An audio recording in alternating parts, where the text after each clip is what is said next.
Сәлем достар, менің YouTube каналыма қош келдіңіздер. Менің есімім Динара. Мен сіздермен бүгін Малибу салатын дайындап көрсетпекшімін.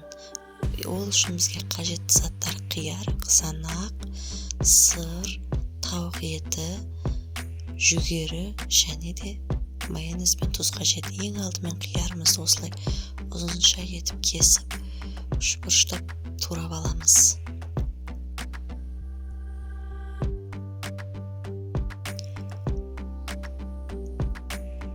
Осыдан кейін қызанағымызды турап аламыз.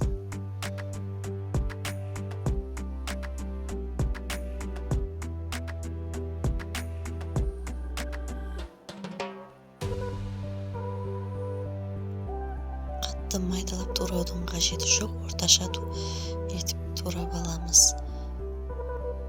Достар, менің YouTube каналыма тіркеліп, өз үлестеріңізді қоса кетсеңіздер, мен сіздермен оңай және де жеңіл тағамдар мен салаттардың рецептерімен бөлісіп отырамын. Сырымызды осылай кубиктеп тураймыз.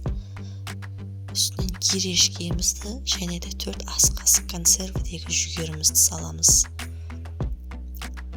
Және де ұсақтап тауық етін турап аламыз. Достар, бұған көп тұзды қажет етпейді, өйткені майонез бен кукурузымыздың тұзы жеткілікті.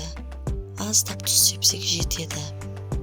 Үстінен тауық етін салып, тұзымызды және де майонезімізді салып, жақсылап араластырып аламыз. Достар, егер менің салатым ұнаса, лайк басып, өз пікірлеріңізді қалдырыңыздар. Мінекей, менің салатым дайын болды. Мен сіздермен қоштаспаймын. Келесі видеода кездескенше.